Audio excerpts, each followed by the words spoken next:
Olá! O Justiça para Todos mostra como foi o 5º Fórum Nacional dos Juízes Federais Criminais realizado em São Paulo. Casos de prisões após decisão em segunda instância e o contrabando foram temas discutidos durante as palestras e reuniões dos grupos de trabalho. Você vê isso agora. O Justiça para Todos já está no ar.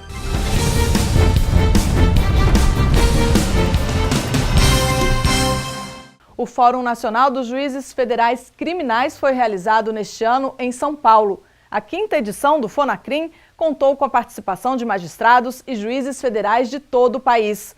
Um dos assuntos mais discutidos foi a prisão após a condenação em segunda instância, algo que atinge diretamente os réus em processos que tratam da corrupção no país. 17 anos, 36 recursos, uma CPI, cassação do mandato de senador. Luiz Estevão foi condenado em 2006 a 31 anos de prisão por peculato, corrupção ativa, estelionato, formação de quadrilha e uso de documento falso. E bastou uma mudança na jurisprudência para que, depois disso tudo, o ex-senador Luiz Estevão fosse preso no dia 8 de março de 2016. A sensação de impunidade em relação aos corruptos é plenamente justificada pela demora nos julgamentos e no início do cumprimento da pena, deixando a impressão de que no Brasil vale a pena desviar dinheiro público. No dia 17 de fevereiro, o Supremo Tribunal Federal, ao julgar um habeas corpus, entendeu que as penas de um condenado podem começar a ser cumpridas após recurso em segunda instância. Foi um dos temas debatidos no 5º FONACRIM, o Fórum Nacional Criminal dos Juízes Federais promovido pela AJUF em São Paulo. Esse ano, o tema foi a efetividade da jurisdição criminal. A principal razão da escolha de São Paulo é justamente porque é aqui que há a maior indignação contra a corrupção e a lavagem de dinheiro. Aqui várias vezes o povo já foi à rua contra esse tipo de prática, que hoje é a prática mais nefasta que existe no Brasil.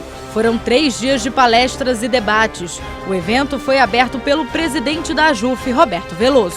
O FONACRIM tem como finalidade o debate e a apresentação de propostas práticas para os destinos da justiça criminal no âmbito da Justiça Federal. E pela juíza brasileira na Corte Penal Internacional em Haia, Silvia Stein. O mundo de hoje encara uma criminalidade massiva, crimes de guerra, crimes de genocídio, crimes contra a humanidade, os chamados crimes contra a paz. Atenção especial para a necessidade de uma reforma no Código Penal brasileiro, que é de 1940. Hoje nós temos uma criminalidade organizada, feita sob o manto de uma aparente legalidade, e nós precisamos de instrumentos adequados, tanto investigatórios quanto para julgar esses casos que são casos graves. Depois desse tempo todo, até o perfil do criminoso mudou. E aí a necessidade de uma nova legislação para acompanhar. E o criminoso, que não é mais aquele indivíduo que solitariamente ou em conjunto com mais 2 ou 3 pratica um delito contra uma vítima ou 2 vítimas determinadas, e sim pratica atos que atingem comunidades inteiras. E a experiência de outros países pode ajudar. Eu acho que há que buscar a resposta no direito penal internacional. Não do direito interno. Essa releitura do direito penal, processual penal interno, ela tem que ser feita a partir da visão, a partir dos parâmetros do direito penal internacional, que é exatamente o que lida com a criminalidade massiva. Pois é, crimes que vão contra toda a sociedade. E a importância de traçar estratégias para dar real efetividade ao trabalho dos juízes é o objetivo de reunir os magistrados nesta edição do FONACRIM. São os 2 grandes dramas do Poder Judiciário, é julgar bem em um prazo razoável, né? E o tempo e a justiça nem sempre caminham juntos, mas o desafio nosso é esse, é tentar acertar. No direito italiano se usa a palavra accertamento, acertar os fatos num prazo razoável, porque uma decisão que, embora justa, venha a ser proferida muitos anos depois, ela perde um pouco da sua força. E assim a gente volta lá para o início, o caso Luiz Estevão, que como muitos outros teve os entraves do tempo, dos recursos, da sobrecarga e do prejuízo à sociedade. O ex-senador e outros réus foram condenados pelo desvio de quase 170 milhões de reais na época, durante a construção do Fórum Trabalhista de São Paulo. Segundo o Ministério Público, pouco mais de 235 milhões saíram dos cofres públicos para serem investidos na construção do tribunal. Mas uma perícia apontou que as obras custaram 66 milhões e 700 mil. Em 2001, o Tribunal de Contas da União apontou um desvio de 169 milhões e 400 mil reais em recursos públicos desviados. A autoria daquele que está por trás dos que cometem o crime, dos que cometem diretamente, dos que executam o crime. E que, na maior parte das vezes, são pessoas que ocupam cargos de alto escalão e que têm autoridade e que são, no fundo, as que decidem se e quando o crime vai ser e como o crime vai ser cometido. Enquanto os juízes discutiam o tema durante o 5º Fonacrim em São Paulo, a prisão após a condenação em segunda instância também estava na pauta aqui do Supremo Tribunal Federal em Brasília. E numa votação bastante apertada, a decisão do dia 17 de fevereiro foi mantida. Foram 6 votos a favor e 5 contra. A presidente do STF, ministra Carmen Lúcia, foi responsável pelo voto decisivo. Não é possível a convivência com um quadro tão nefasto. E aqui está uma das principais causas da crise econômica brasileira, se não a principal, a corrupção. O entendimento agora vale para os juízes de todo o país. Tem que pensar num bem maior, que é uma estrutura que funciona, né? Porque senão o próprio Supremo ou o Superior Tribunal de Justiça deixa de ter sua razão de existir. Um avanço para a justiça. O compromisso que a sociedade civil organizada tem de assumir, né, é de não admitir que exista retrocesso na legislação penal, né? Nós avançamos muito no combate da criminalidade porque houve um aperfeiçoamento da legislação penal nesses últimos anos. E para toda a sociedade. A população é a grande beneficiária do trabalho dos juízes, porque se a corrupção é o seu grande mal, é lógico que o trabalho dos juízes contra essa corrupção é em favor da sociedade. No próximo bloco, o Justiça para Todos volta a falar sobre o Fórum Nacional dos Juízes Federais Criminais. Temas polêmicos foram debatidos no Fonacrim. O intervalo é bem rápido. Até já!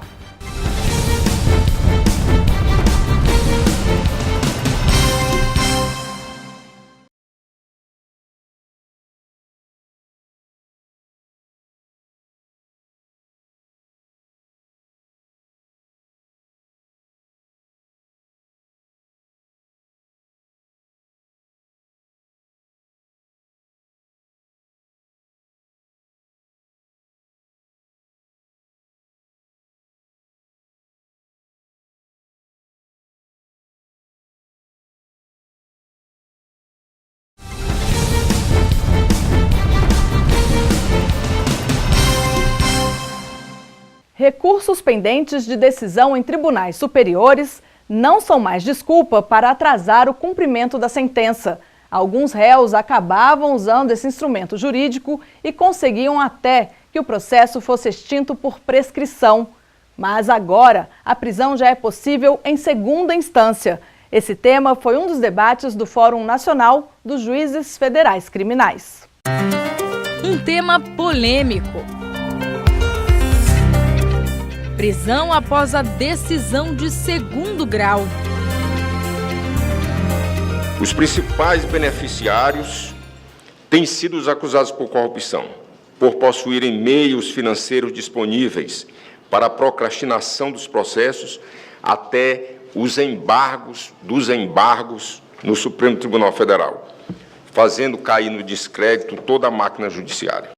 Foram anos desse jeito, protelações que chegaram ao fim, Com a decisão do Supremo Tribunal Federal, 549 mil ordens de prisão foram expedidas em todo o Brasil. Segundo o Banco Nacional de Mandados de Prisão, só aqui no Distrito Federal foram pelo menos 4 mil. O ex-deputado distrital e ex-governador do DF, Benedito Domingos, está na lista. Condenado a quase 10 anos de prisão por corrupção passiva e fraudes em licitações. Em março, Benedito teve um mandado de prisão expedido pelo Superior Tribunal de Justiça, que se baseou na decisão do Supremo Tribunal Federal. O ex-governador cumpre pena em regime domiciliar por causa de problemas de saúde. Essa decisão, ela está de acordo com a Convenção Interamericana dos Direitos Humanos, que garante a todos os acusados o duplo grau de jurisdição. Significa que o processo chegava a ser extinto. Antes, uma pessoa só ia presa quando a possibilidade de recursos se esgotava nos tribunais superiores. E essas apelações demoravam. Na mesa de debates para o primeiro painel do Fonacrim, ministros do Superior Tribunal de Justiça, membros da Advocacia e da Procuradoria-Geral de Justiça. O ministro do STJ, Sebastião Alves dos Reis Júnior, foi o presidente da mesa. No âmbito do juiz, há a intenção de seguir a orientação fixada pelo Supremo. Vão continuar existindo opiniões divergentes, o debate vai continuar, ou seja, dentro do Supremo é uma questão que está provocando também decisões divergentes, inclusive monocráticas. Um assunto realmente controverso até dentro da Suprema Corte. O ministro do Superior Tribunal de Justiça, Rogério Schietti, relator do habeas corpus que pedia a prisão domiciliar de Benedito Domingos, compôs a mesa. Ele falou da interpretação do Supremo, que mudou uma jurisprudência consolidada em 2009. É possível outros princípios serem também avaliados nesta confluência de princípios, como, por exemplo, o princípio da segurança jurídica, o princípio da efetividade da justiça, o princípio da duração razoável dos processos, de modo a produzir uma decisão que talvez vá de encontro à letra da Constituição, mas não necessariamente ao seu espírito, que é o de que a justiça criminal deve ser efetiva. Acelerar o andamento do processo e oferecer a devida importância às decisões de primeiro grau da justiça. O melhor caminho seria uma mudança constitucional na redação do dispositivo em apreço, que é a presunção de inocência, de modo a alinhar a Constituição brasileira a todos os tratados internacionais que versam sobre direitos humanos, nos quais não se invoca o trânsito em julgado como fator de afastamento da presunção, e sim a demonstração da culpa do réu, o que se faz na jurisdição ordinária, em primeiro e segundo grau. Satyagraha e Castelo de Areia, operações ligadas à corrupção. O desembargador Fausto de Santis já esteve à frente dessas grandes investigações. A experiência foi parar no Fonacrim e o desembargador deixou claro: a prisão na segunda instância é prevenção. A necessidade da prisão como resposta e meio para a medida de prevenção geral e especial da pena. Então, não se tem prevenção e impedimento de cometimento de outras corrupções se não houver a resposta da prisão como elemento inibidor dessa forma de criminalidade. Que vem da importância da interpretação do juiz e da liberdade de fazê-la. Sempre pode haver a revisão criminal, e a revisão criminal não há prazo. Então, se não há prazo para a revisão criminal, a pessoa que foi considerada culpada, ela pode ainda ser considerada inocente. E aí? E aí, também não ofenderia o princípio da presunção de não culpabilidade, como aventa a Constituição? Nós estamos tratando de garantia de direitos. A pessoa está recorrendo, ela está fazendo uso de todos os instrumentos que possui, até um certo momento que o colegiado fala: não, está certa aquela decisão condenatória. Um estudo feito pela Fundação Getúlio Vargas mostra que a população carcerária pode aumentar em 3.460 pessoas com a prisão em segunda instância. De fora parecia um sistema adequadamente construído, mas na prática fazia com que processos nunca terminassem e pessoas responsáveis muitas vezes por crimes atrozes ou crimes de elevada dimensão não fossem responsabilizados na prática. E essa mudança, que veio de uma decisão do Supremo, foi uma mudança fundamental no nosso sistema para nós sairmos de um modelo de privilégio para um modelo de responsabilidade. Nos casos mais emblemáticos, a prisão em segunda instância significa muito para a população. Tendo em vista o caso dessa Lava Jato que está acontecendo aí, se isso acontecer, acho que seria melhor. Acho que a lei teria mais efeito sobre tudo, enfim, né? Você tem que prender mesmo e igual aos outros países, né? Como assim falam os juristas, que em países desenvolvidos a prisão já ocorre em segunda instância e o preso recorre, mas já preso, vai seguir o direito dele. Eu acho que está correto. A sensação de impunidade dá lugar à de justiça feita. Acho ótimo, tem que prender sim. Lugar de bandido é na cadeia. Para os réus ainda cabe recurso, mas não a liberdade eterna às custas de apelações intermináveis.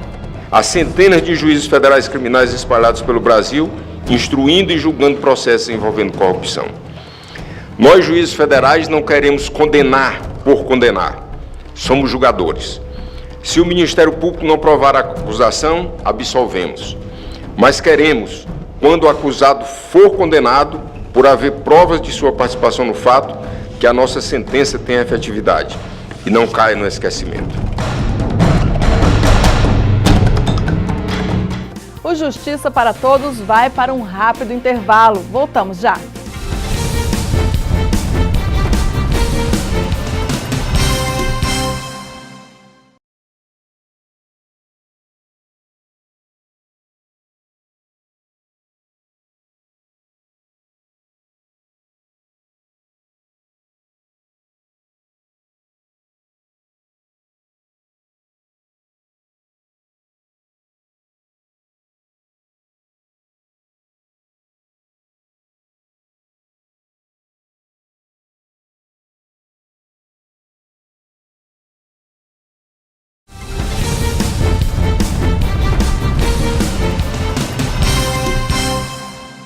O contrabando é um tipo de crime que coloca em risco quem usa o produto de origem duvidosa e ainda causa prejuízos econômicos no mercado brasileiro. O Fonacrim colocou o assunto em debate. Ministros, juízes federais e especialistas da área discutiram o que pode ser feito para fechar o cerco contra os criminosos. Símbolo da fronteira do Brasil com o Paraguai e por onde entra parte do contrabando que vem parar em terras brasileiras. Há 10 anos, novas rotas foram traçadas. Veio a construção do posto da Receita Federal. 190 portos clandestinos nas margens do Rio Paraná e do Lago de Itaipu, portas de chegada dos produtos contrabandeados. O grande criminoso é aquele que faz o contrabando. É o empresário, é aquele que monta uma empresa para a prática de crimes. É o que nós chamamos de organização criminosa. Produtos eletrônicos, armas, drogas. Mas a maior carga é de cigarros. Um estudo realizado pelo IDESF, o Instituto de Desenvolvimento Econômico e Social de Fronteiras, mostra que 67,44% do contrabando que entra no país pelo Paraguai é de cigarro. Nós estamos com uma carga tributária média no Brasil de 71%. Então é 71% de um lado e 9% do outro, da fronteira. Quem que está ganhando no mercado? É o produto paraguaio, que está vendendo cada vez mais. O contrabando foi o tema do segundo painel do Fonacrim. Quem quer montar uma empresa no Brasil e ele tem que concorrer com quem pratica o contrabando, é uma deslealdade, porque ele vai ter que pagar uma carga de tributos e quem faz o contrabando não paga tributo nenhum. O painel sobre comércio ilegal foi presidido pelo ministro do Superior Tribunal de Justiça, Reinaldo Soares da Fonseca. Os desembargadores federais Nino Toldo e Paulo Afonso Brum também fizeram parte da mesa. Além do subsecretário de Aduana e Relações Internacionais da Receita Federal, Ronaldo Lázaro Medina, e do presidente executivo do Fórum Nacional contra a Pirataria, Edson Vismona. E um dos problemas da queda do mercado nacional e do aumento dos piratas é também o preço dos produtos originais. A saúde das pessoas que é colocada em risco, o meio ambiente, enfim, tudo isso que nós falamos que é nocivo aos interesses sociais como um todo. Produtos geralmente vendidos por camelôs, quem vê assim nem imagina a estrutura que está por trás. Nós temos informações de traficantes que mudaram o ramo de negócio. Como o tráfico de drogas ficou uma atividade arriscada, ele mudou para o tráfico de cigarro, porque o tráfico de cigarro tem uma pena muito menor. A gestão do contrabando geralmente está nas mãos de facções criminosas. As mesmas que dominam o tráfico passaram a controlar esse mercado ilegal. Um prejuízo enorme para o país. Só no ano passado, o contrabando causou uma perda de 115 bilhões de reais. As pessoas precisam se conscientizar que, apesar do custo, às vezes um pouco maior, da mercadoria lícita, é muito melhor comprar mercadoria lícita, não só porque é legal, mas porque ela vai ter toda uma proteção de garantias, etc., como consumidor. Impostos que não são recolhidos, mais o cálculo dos empregos extintos e a perda da competitividade. Se nós queremos ter uma taxa de desemprego menor, nós temos que entender o sistema econômico como um todo. Só no depósito da Receita Federal em Foz do Iguaçu, um dos maiores do país, o estoque de produtos contrabandeados é avaliado em 190 milhões de reais.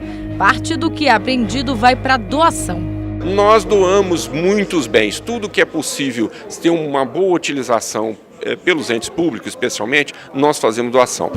Outra parte é leiloada.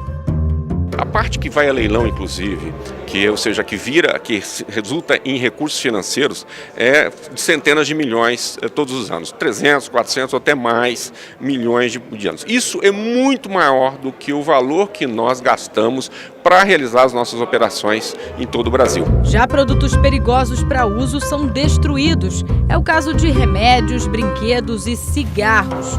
Todos os dias são incineradas, em média, 18 toneladas de maços de cigarros.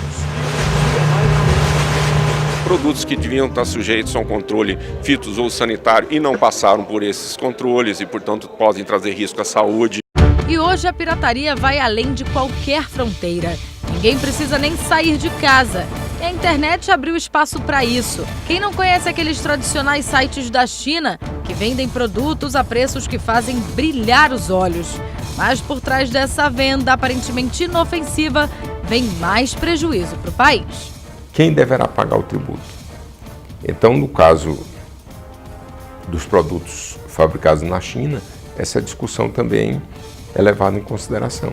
Segundo os magistrados, a alta carga tributária é um incentivo para que os brasileiros procurem essa alternativa de compra duvidosa. A tributação maior é o estímulo para que a pessoa compre o produto semelhante ou o mesmo produto, mas que vem por vias não legais. Então é preciso haver um estímulo, uma diminuição da tributação para haver estímulo de compra da mercadoria lícita. E quais seriam as saídas para reprimir esse comércio ilegal?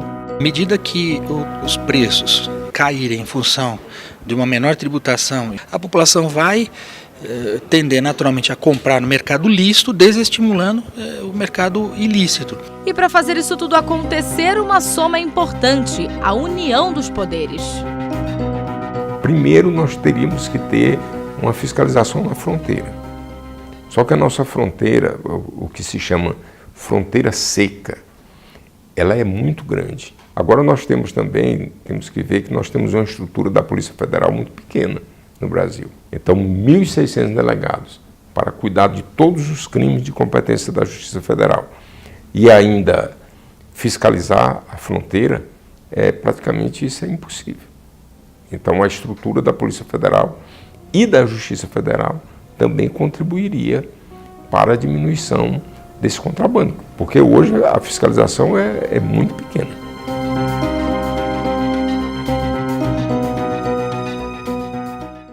O Justiça para Todos de hoje termina aqui. Na semana que vem a gente mostra a segunda parte do Fonacrim, Fórum Nacional dos Juízes Federais Criminais. Participe do programa. Envie sua sugestão para imprensa@juf.org.br. Você também pode assistir ao programa pela internet, na página da JUF ou no canal da associação no endereço youtube.com/tvajuf. Obrigada pela sua companhia.